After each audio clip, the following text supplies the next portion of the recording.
never come in the presence of the Lord in vain. There's always a reward. Praise the Lord. Nobody in the Bible ever entered the presence of God and remained the same. Ask Zechariah. He went in as Zechariah. Kapera. I mean, not Kapera, lakini ameolewa lakini hana mtoto. Praise the Lord. But when he left the door, he was Baba John. Praise God. Ask Hannah. Hannah went for a celebration in Shiloh. But the Bible says, when she left the house of the Lord, she was Mama Samuel. Amen. Glory to God. There's something the Lord is ready to add into your life through this service today. I want you to get ready in your heart. Praise the Lord. The word of God is coming our direction this morning. I want your heart to receive it with a lot of joy and excitement. Yes. Glory to God. I want you to be so ready that this word as it comes my direction, this is my word. Unajua kuna watu wanasikiaga injili anasema hiyo kama na ningekuwa hapa asikie hii. Sio ya huyo. Mungu ameruhusu wewe usikie ni yako. Praise the Lord. So this is an opportunity that God has given us to hear from him. I want us to lift up our hands, give him worship and prepare our hearts. And say, Father, we have come. I have come in your presence. Lord, speak to me. Speak to my life. Address my situation, Lord. Through this service, use your servant God to bring a total turnaround in my life. Can someone lift up your voice? Let's pray together. Lift up your Bishop Benjamin Kakuli to speak to us this morning. Clap your hands to Jesus. Continue. Hallelujah.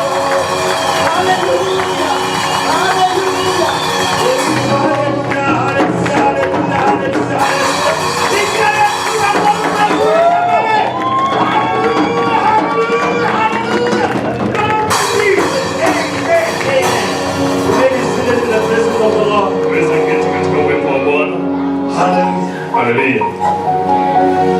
Wow, what a wonderful service today. Praise and worship, may the Lord bless you, team. And may the Lord keep you. And may the Lord lift you up. Amen. Amen. Church, I want to really appreciate you for coming to be with us today. To be be in the presence of the Lord and to be a blessing to the people of God. The guys who are leading the service from morning, may the Lord bless you. We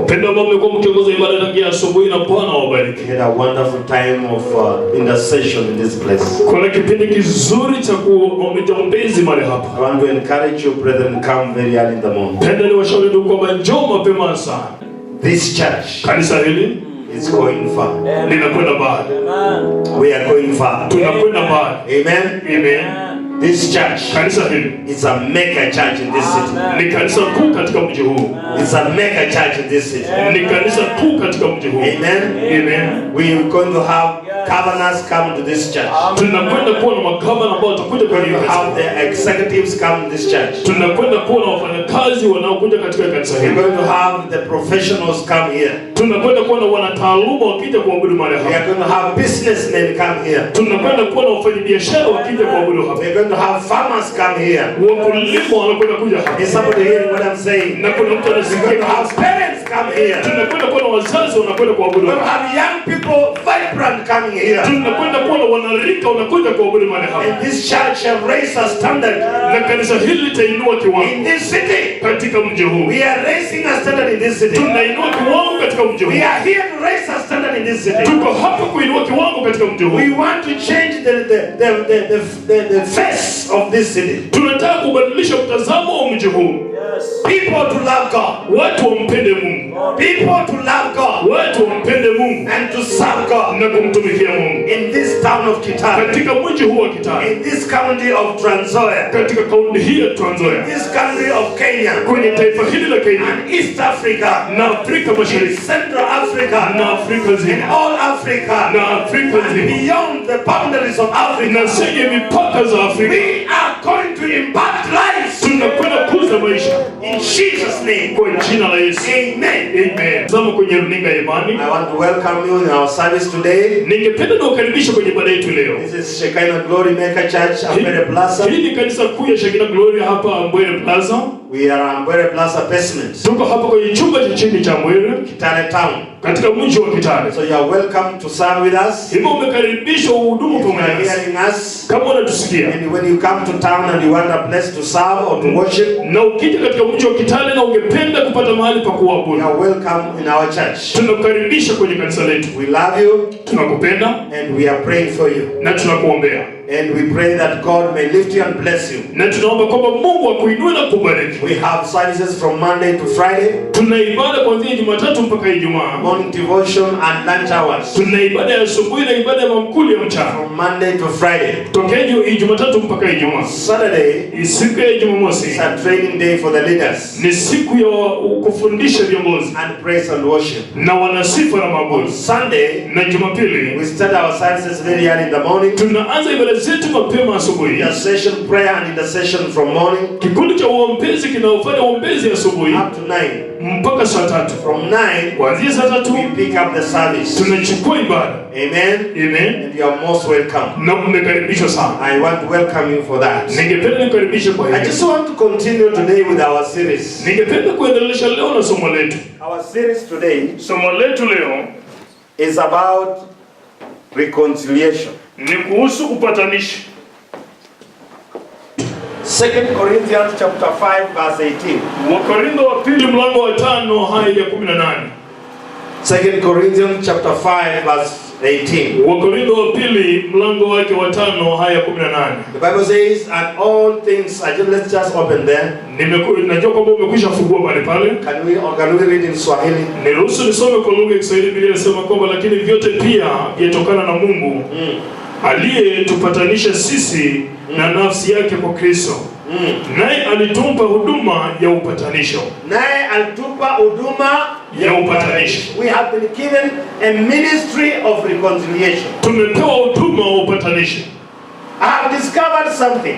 Nimegundua kitu. The enemy has given people a ministry of separating people. Adui amewapatia watu huduma wa kujitenga na Mungu. The ministry of running away from God. Huduma wa kukimbia mbali kutoka kwa Mungu. A ministry of thinking that when you go near God, God is going to finish you. Huduma wa kuwaza kwamba unapomwendea Mungu karibu, Mungu anakwenda kumaliza. But us, lakini sisi who have been called by the name of the Lord, ambao tumeitwa kwa jina la Bwana, God has given us a special ministry. Mungu ametupatia huduma wa kipekee. The Bible says, now all things are of God. Biblia inasema kwamba lakini vyote pia vyatokana na Mungu. All things are of God. Vitu vyote ni vya Mungu. Who has reconciled us to himself. Ambaye ametupatanisha sisi kwake mwenyewe. He has reconciled us to himself. Ametupatanisha sisi kwake mwenyewe. Through Jesus Christ. Kupitia Yesu Kristo. It was the purpose of God. Ni kwa kusudi la Mungu. That we are reconciled back to him. Kwamba tumepatanishwa tena kwake. Hivyo tunapoketi mahali hapa. Ile teremka. Tunapoteremka panda shuka hiyo. No. The main purpose. Kusudi kuu. Is not kuteremka. Si kuteremka na kupanda. Panda shuka. No, that's not the main one. Hiyo sio ndio kusudi kuu. The main thing. Kusudi kuu. Is to be a reconciler. Ni kuwa wapatanishi. Of men back to God. Watu wamejelea. We are reconcilers. Tu wapatanishi. We have been given the ministry of reconciliation. Tumepewa huduma ya upatanishi. Amen. Amen. We have been given the ministry of reconciliation. Tumepewa huduma ya upatanishi. Now listen to me. Hivyo nisikize sasa. At such a time, wakati moja, wakati kama huu, we need more reconciliation to God than any time now. Tunahitaji upatanishi wengi kuliko wakati mwingine wote. Amen. Amen. God is looking at you. Mungu anakuangalia wewe. God is counting on you. Mungu anakuhesabia wewe. He is looking at you. Anakuangalia. He is thinking, anawaza, is my son going to do the right work? Kama mwanangu akienda kufanya kazi ambayo ni sawa. We go to Colossians. Tunapokwenda kwenye Wakolosai. Let's go to Colossians where we were last time. Waje twende kwenye Wakolosai mahali tulipokuwa wakati uliopita. Colossians chapter 3. Wakolosai mlango wa 3. We have been going down slowly. Tumekuwa tukikwenda chini pole pole. Last Sunday, Jumapili iliyopita, we finished with 7. Tulimaliza katika haya ya 7. Now we are going to verse 8. Sasa tunakwenda kwenye haya ya 8. After knowing that we've been given the ministry of reconciliation, baada ya kujua kwamba tumepewa huduma ya upatanishi, now we go to verse 8. Sasa tunakwenda kwenye haya ya 8. Verse 8 of Colossians. Haya 8 ya kitabu. I want my brother to read in Swahili. Niruhusu nisome kwenye Kiswahili. Then I will continue from there. Biblia inasema hivi: lakini sasa yawekeni mbali nanyi yote hasira, ghadhabu na uovu na matukano na matusi vinywani mwenu. That's verse 8. Hiyo ni haya 8. The Bible tells us this. But now you yourselves are to put off all these things. That's anger, wrath, malice, blasphemy, filthy language out of your mouth. We have to put it out. Tunahitajika kuviweka mbali. If we have to be a reconciler, kama tunataka kuwa upatanishi, we must be aware of the things we talk. Ni lazima tuwe na habari ya vitu ambavyo tunazungumzia. That things that we need to put them aside. Pana vitu ambavyo tunahitaji kuviweka mbali. We need to put anger aside. Tunahitaji kuweka hasira mbali. We need to put anger aside. Tunahitaji kuweka hasira kando. Amen. Amen. We are not them that get angry with each other. Hatuhitaji kuwa na hasira na mtu yote yule. We don't get angry with each other. Hatuhitaji kuwa na hasira na yote yule. Anger is dangerous. Hasira ni hatari. It can cause you to kill somebody. Inaweza sababisha wewe kumuua. It can cause you to damage somebody's life. Inaweza kusababisha ukaharibu maisha yako. Put your anger aside. Weka hasira yako kando. As a Christian, kama Mkristo, as a born again brother, mtume amezaliwa, as a reconciler, kama mpatanishi, you put the anger in you aside. Unachukua hasira iliyo ndani yako, you remove it from your life. Unaiondoa maisha yako. You take it away from yourself. Unaiweka mbali kutoka na wewe. Because that's what the word of God says. Kwa sababu hiyo ndivyo neno la Mungu. Kwa nini? Because you are a reconciler. Ni kwa sababu mpatanishi. A reconciler, mpatanishi, is reconciling one that is angry, anampatanisha yule aliye na hasira, and one that has been angered. Na yule ambaye amekuwa na hasira. Yaani yule mwenye hasira, na mwenye amefanya kuwa na hasira. Amen. Amen. You know, God has all the rights to destroy us. Unajua Mungu ana haki yote ya kutuangamiza sisi. Amen. Amen. When you are a sinner, ukiwa mtenda dhambi, God has the justice to destroy you. Mungu ana haki ya kukuangamiza. Yeah.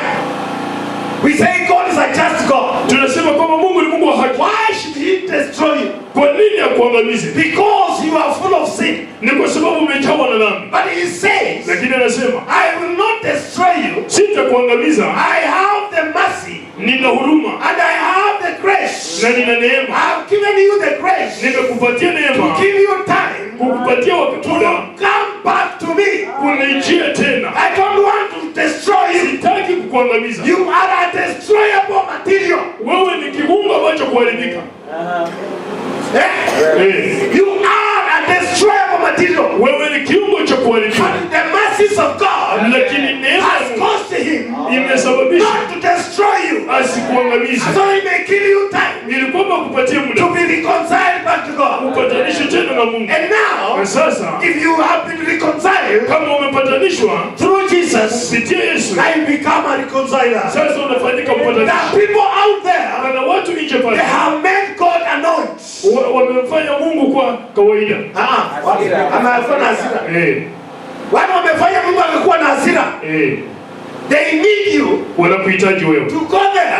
Uende pale. And tell them. Na uambie. Listen my brother. Sikiliza ndugu yangu. My God. Mungu wangu. He loves you. Anakupenda. He has a good plan for you. Ana mipango mizuri. He is giving you a chance. Anakupatia nafasi. To give your life to Jesus. Kupenda maisha yako kwa Yesu. Whoever can reconcile you to God. Ambaye uweze kupatanisha. You become an instrument. Unafanyika chombo. Of bringing peace. Cha kuleta amani. Between this man. Kati ya mtu huyu. And his God. Na Mungu wake.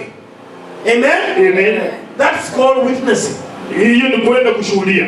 It is witness. Ni kushuhudia. Witnessing the goodness of the Lord. Kushuhudia wema wa Bwana. The Bible says. Biblia inasema. Once we were not a people. Wakati tulikuwa but now we are the children of God. Lakini sasa tu wana Once we did not have mercy. But now we have the mercies of God. Sasa tuna huruma za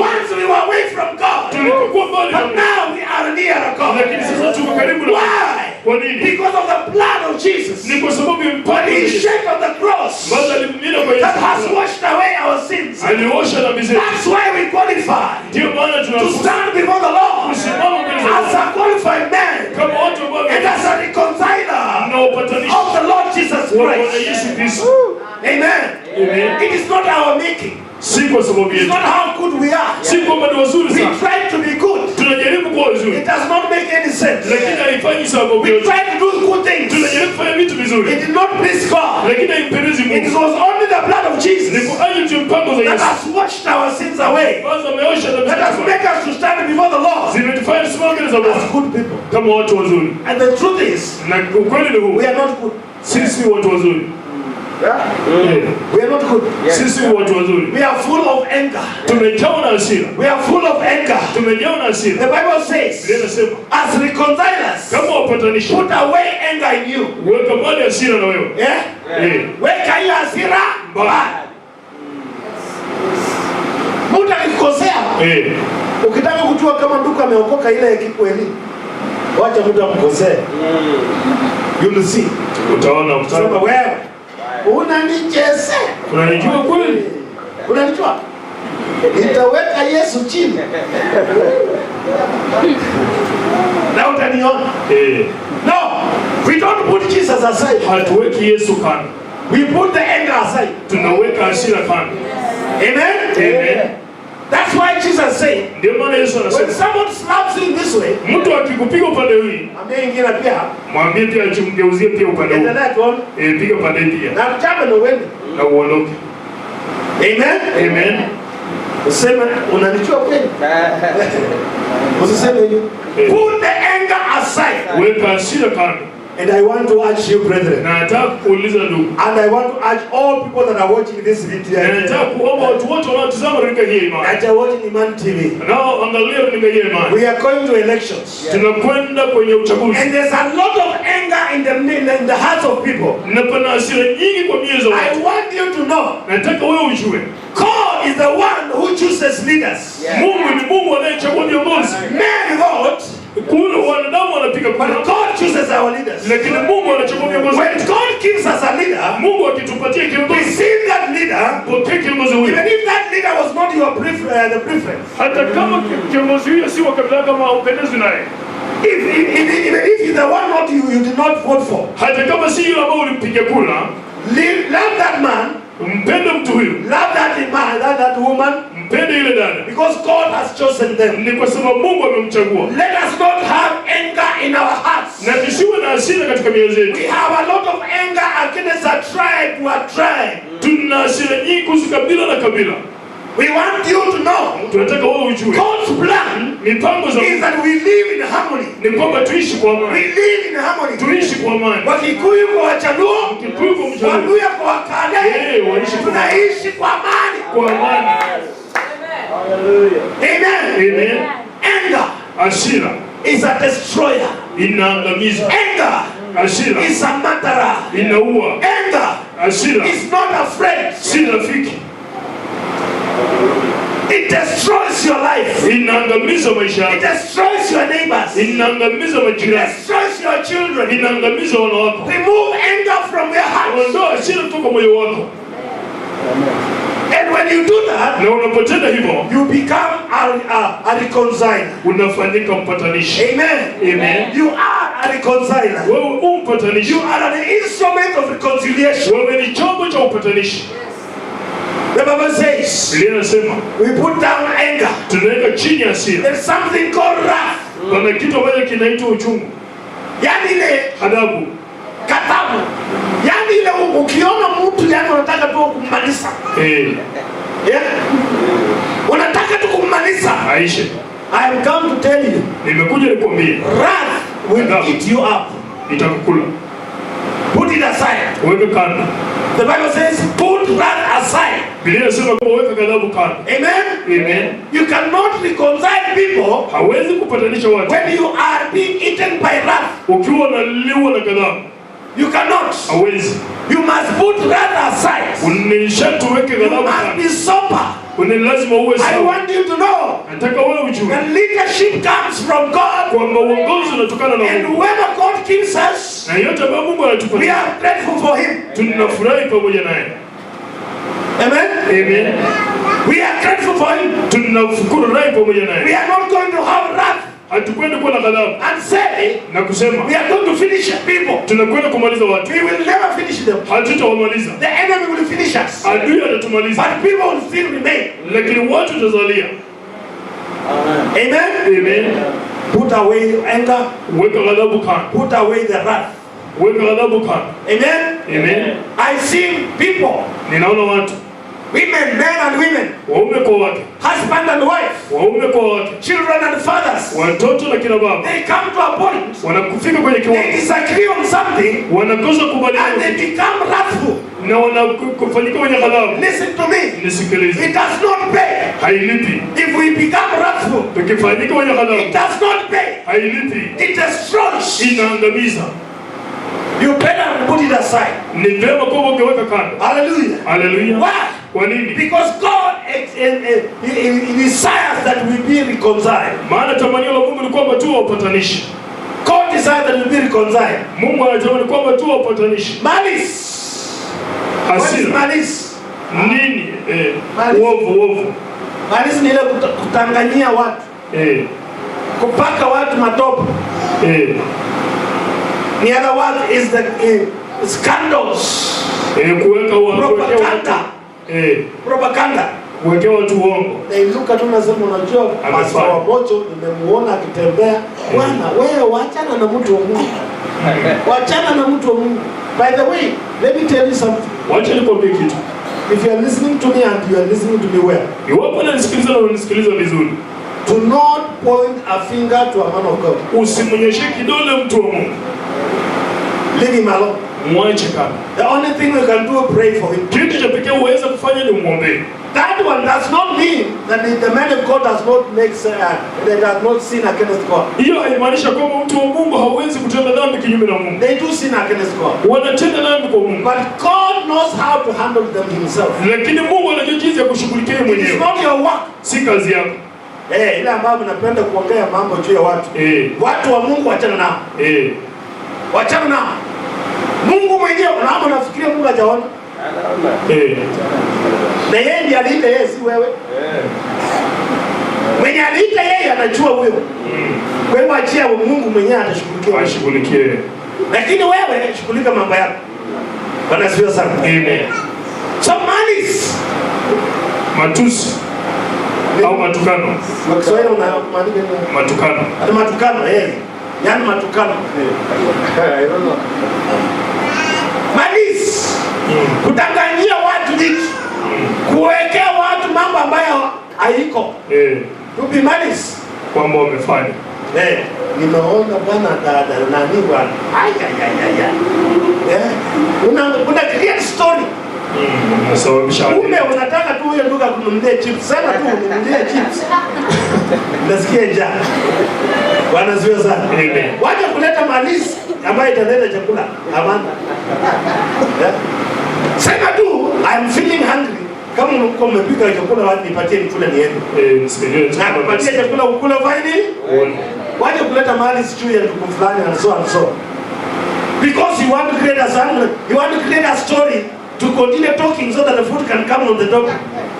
Kwa sababu unataka kusababisha hatidi ili chakula kiendelee kuiva kija kwa meza. No. Hapana. Don't use people's lives for malice. Usitumie uongo kwa watu. Put it aside. Weka mbali. Blasphemy. Blasphemy. Matusi kinywani mwenu. Blasphemy maanisha nini? Uovu. Uovu. When you blaspheme, you are kumdhihaki Mungu. Kumdhihaki Mungu. Do not try. Usijaribu. Our God is a mighty God. Wetu ni Mungu mkuu. He's forever settled. He's in heaven. Yeye ni Mungu. He reigns forever. Yeye anadumu. Who are you? Wewe ni nani? Do not get into trouble. Usijiingize katika masaibu. Of blasphemy. Kwa uovu wa. Wachana na vitu ya Mungu. Amen. Amen. Because when you do, maana unapotenda, you are going to create enmity between you and God. Unakwenda kusababisha uadui kati yako wewe na Mungu. And God will not spare you. Na Mungu hata kuweka bure. Hata kofi moja utaona mamweli mwende. You know what I mean? Things like stars. Mnaona vitu kama nyota. Have you ever seen something like that in your eyes? Je, umeona kitu kama nyota kwa macho Things yako? like stars. Vitu kama nyota. And you are not seeing anything, brother. Yaani hauoni chochote, unaona vitu kama nyota. Stop it. Wacha hiyo. Amen. Amen. Filthy language. Lugha mbaya. Filthy language. Lugha mbaya. I hear people talk, and then I wonder, where did they ever go to Sunday school? Nasikia watu wakiongea na kuwa na wasiwasi. Je, umewahi enda kwa shule ya Jumapili? A brother in the Lord, Ndugu katika Bwana. a sister in the Lord, born again, but is spirit filled, Dada katika Bwana amezaliwa mara ya pili, amejazwa na Roho. speaking in tongues. Ananena katika ndimi. And when things happen, Lakini vitu vinavyofanyika, somebody crosses his line or her line, mtu anaingia katika maisha kama anamkosea. anatoa kuneno ile Ukisikia unaanguka kama chini. Mungu.